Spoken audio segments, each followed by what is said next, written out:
আমি আমার চেম্বারে বা ফেসবুক বিভিন্ন গ্রুপে একটা খুব কমন কোয়েশ্চেন দেখতে পাই, সেটা হচ্ছে আমি ডিফারেন্ট ডিসিপ্লিন থেকে গ্র্যাজুয়েশনটা কমপ্লিট করেছি বা আমি এখন এইচএসসি পরীক্ষার্থী বা পরীক্ষা দিয়েছি, আমি সাইকোলজিস্ট হতে চাই, আমি ফিউচারে নিজের প্রফেশনটা সাইকোলজিতে গ্রো করতে চাই, আমি কিভাবে সাইকোলজিস্ট হতে পারি? অ্যাজ এ ইন্ডিভিজুয়াল পার্সন আমার কাছে মনে হয় এটা একটা গুড সাইন যে মানুষ সাইকোলজিস্ট হতে যাচ্ছে, বিকজ আজকে থেকে প্রায় 15-20 বছর আগে সাইকোলজিস্ট হবে এমন ড্রিম বা এমন অ্যাম্বিশন কারোর মধ্যে ছিল না, যেটা আজকের দিনে দেখা যাচ্ছে, যেটা খুবই ভালো একটা সাইন যে অনেকেই সাইকোলজিস্ট হতে চান।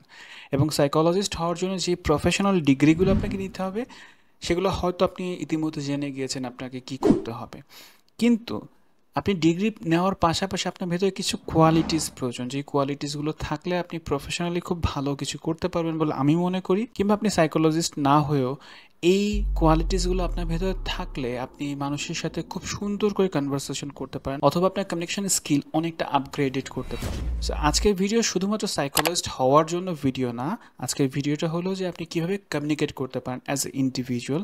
অ্যান্ড অবভিয়াসলি যদি আপনি সাইকোলজিস্ট হতে চান, আপনার ভেতরে এই স্কিলগুলোকে আরও বেশি নার্চার করতে হবে, আরও বেশি গ্রো করতে হবে, যাতে আপনার ক্লায়েন্ট বেটার ফিল করেন।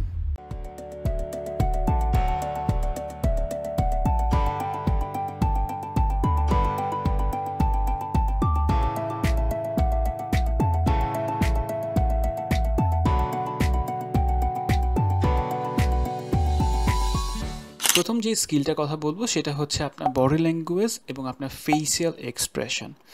একটা মানুষ কি বলছে, কোন শব্দ ব্যবহার করছে, কোন ভাষায় কথা বলছে, তার থেকে হাজার গুণে ইম্পর্ট্যান্ট হচ্ছে তার বডি ল্যাঙ্গুয়েজ এবং তার ফেসিয়াল এক্সপ্রেশন। বিভিন্ন রিসার্চে দেখা গিয়েছে আপনার ভার্বাল কমিউনিকেশন থেকে আপনার নন ভার্বাল কমিউনিকেশন অনেক বেশি স্ট্রং হয়ে থাকে এবং এর থ্রুতে আমরা অনেক বেশি মেসেজ জেনারেট করতে পারি। মনে করেন আপনি একজন সাইকোলজিস্ট এবং আপনার বডি ল্যাঙ্গুয়েজ যদি স্ট্রং পজিশনে না থাকে, আপনি যদি এমন একটা পার্সোনালিটি গ্রো করতে না পারেন নিজের ভেতরে, দেন আপনার ক্লায়েন্ট আপনার কাছ থেকে বেটার ভাইব বা গুড ভাইব ক্রিয়েট করতে পারবে না। অথবা আপনি যদি কথা বলার সময় আপনার ফেসিয়াল এক্সপ্রেশনটার মধ্যে কোনো চেঞ্জেস আনতে না পারেন অ্যাকর্ডিং টু দ্য কেসেস, সেক্ষেত্রে ক্লায়েন্ট আপনার সাথে কানেক্টেড ফিল করবেন না। অ্যাট দ্য সেম টাইম ক্লায়েন্টও কিন্তু আপনাকে রিড করবেন, আপনি আসলে তার কথাগুলো বুঝতে পারছেন কিনা। বিভিন্ন টেকনিক্সের থ্রুতে আপনি এটা নিজের ভিতরে একটু ডেভেলপ করতে পারেন, বাট একদম বেসিক ইনফরমেশন যদি বলি, আপনি কথা বলার সময় কতক্ষণ তার সাথে আই কন্ট্যাক্ট করছেন, অথবা কতক্ষণ তার কথাগুলো খুবই অ্যাটেনশন দিয়ে শুনছেন, নন জাজমেন্টালি বোঝার চেষ্টা করছেন, আপনি কোনো কিছুতে বায়াস না, এই সব কিছু আপনার বডি ল্যাঙ্গুয়েজ এবং আপনার ফেসিয়াল এক্সপ্রেশনের থ্রুতে মানুষ বুঝতে পারেন, মানুষ আপনাকে জাজ করেন। সো প্রথম কোয়ালিটি হচ্ছে আপনার বডি ল্যাঙ্গুয়েজ অ্যান্ড আপনার ফেসিয়াল এক্সপ্রেশন। নাম্বার 2 স্কিলটা হচ্ছে আপনার ভোকাল টোন। আপনার ভয়েস মডুলেশনের মধ্যে যে একটা জাদু আছে, ওই জাদুটা জেনারেট করতে হবে। আপনার ভয়েস যদি একটা নির্দিষ্ট পিসে চলতে থাকে, মানুষ বোর ফিল করবে, বা একজন মানুষ খুব উৎফুল্ল হয়ে কথা বলছেন আর আপনি তার কথাগুলো খুব গম্ভীরভাবে রেসপন্স করছেন, সেই মানুষটা আপনার সাথে কানেক্টেড ফিল করবেন না। আপনার ভোকাল টোনে আপস অ্যান্ড ডাউন, এই জিনিসটা অন্তঃস্থ করতে হবে। আপনাকে বুঝতে হবে কখন আসলে ভোকালটা আপ করতে হয় অ্যান্ড কখন ভোকালটা ডাউন করতে হয়, কখন আপনি মিডে থাকবেন, এই জিনিসটা আপনাকে আসলে আন্ডারস্ট্যান্ড করতে হবে অ্যান্ড ওই অনুযায়ী অ্যাপ্লাই করতে হবে। নাম্বার 3 হচ্ছে এমপ্যাথি।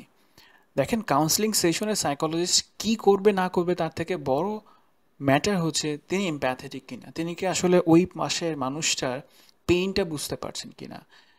ডেফিনেটলি 100% কেউ বুঝবেন না, বাট আপনি কি অ্যাটলিস্ট ক্লোজ টু আন্ডারস্ট্যান্ডিংয়ে আসতে পারছেন কিনা।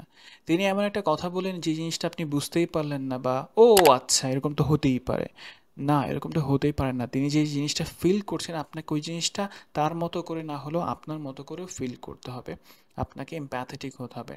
আদারওয়াইজ আপনার সেশনটা ডিজাস্টার ক্রিয়েট করতে পারে যদি আপনি এমপ্যাথেটিক হতে না পারেন। সো এমপ্যাথি খুবই বেসিক একটা স্কিল বা একটা কোয়ালিটি, যেটা প্রত্যেকটা সাইকোলজিস্টের মধ্যে থাকাটা অবশ্যই দরকার। আপনি সাইকোলজিস্ট না হলেও আপনার মধ্যে যদি এমপ্যাথি থাকে, আপনার কনভারসেশনের মধ্যে একটা পজিটিভ ভাইব জেনারেট হবে যখন আপনি কারোর সাথে কমিউনিকেট করবেন। অ্যান্ড মোস্ট ইম্পর্টেন্টলি, কথা বলার থেকে ইম্পর্টেন্ট হচ্ছে তাকে বুঝতে পারা, তাকে অ্যাক্টিভলি লিসেন করা, অ্যান্ড দেন ওই অনুযায়ী তার সাথে কনভারসেশন শুরু করা, তার কথাগুলোকে প্যারাফ্রেজ করা, সামারাইজ করা। নাম্বার 4 হচ্ছে mention his or her name. আপনি যখন কারোর সাথে কমিউনিকেট করছেন বা কনভারসেশন করছেন, তার নামটা ধরে তাকে বলা। যেমন মনে করেন আমার সামনে আপনি বসে আছেন, আপনার নামটি হচ্ছে রফিক। আমি যদি বলি যে রফিক ভাই বা রফিক সাহেব, আপনার এই বিষয়টা আমি শুনে এমনটা বুঝতে পারছি, মানুষটা খুব কানেক্টেড ফিল করবেন। আমরা অনেক ক্ষেত্রে সামনের মানুষটার নামটা মনে রাখার চেষ্টা করি না বা অতটা গুরুত্বপূর্ণ মনে করি না। আমরা তাকে জাস্ট একটা ক্লায়েন্ট বা একটা মানুষ হিসেবে দেখছি। বাট আপনি যদি তার নামটা মনে রেখে প্রত্যেকটা কনভারসেশনের ক্ষেত্রে তার নামটা মেনশন করেন, ওই পার্সনটা অনেক কানেক্টেড ফিল করবে। আরে আকাশ ভাই তো আমার নামটা মনে রেখেছেন। সো কারোর নাম মেনশন করে কনভারসেশনটা কন্টিনিউ করাটা হচ্ছে অ্যানাদার স্কিল, এবং এই স্কিলটা গ্রো করার জন্য বা নার্চার করার জন্য আপনাকে খুব বেশি রকেট সায়েন্স শিখতে হবে না। জাস্ট সামনের মানুষটার নাম মনে রাখেন, কনভারসেশনের সময় মাঝে মাঝে তার নামটা মেনশন করেন যে রফিক ভাই, আকাশ ভাই, আপনি এমনটা বলছেন, আমি কি এমনটা বুঝতে পারছি, ঠিক আছে কিনা? দ্যাটস ইট, আর কিচ্ছু না। আজকের ভিডিওর জন্য লাস্ট একটা স্কিলের কথা বলবো, এবং সেটা হচ্ছে কমন সেন্স। একটা প্রবাদ আছে, আপনার যদি কমন সেন্স না থাকে তাহলে আপনার বাকি 5টা যে সেন্সরি অর্গানস আছে এই সবগুলোই কিন্তু ননসেন্স হয়ে যাচ্ছে, বিকজ আপনি কমন সেন্সটাকে ইউটিলাইজ করতে পারছেন না। আপনি কাউন্সিলিং করতে গেলে তো ডেফিনেটলি আপনার ভেতরে সেই কমন সেন্সটা থাকতে হবে যে মানুষটা কালচার কোথায়, মানুষটা কোথা থেকে আসছেন আমার কাছে, তিনি আসলে কি চাচ্ছেন, তিনি আসলে কি খুঁজছেন। থেরাপিউটিক প্রসেস নিয়ে আমি কোনো কথাই বলছি না, সেটা অ্যানাদার ডিসকাশন। বাট আজকের এই ভিডিওর জন্য বেসিক্যালি একটা ছোট্ট স্কিল যেটা আপনি সাইকোলজিস্ট না হলেও আপনার ভেতর থাকার দরকার, এবং সেটা হচ্ছে কমন সেন্স।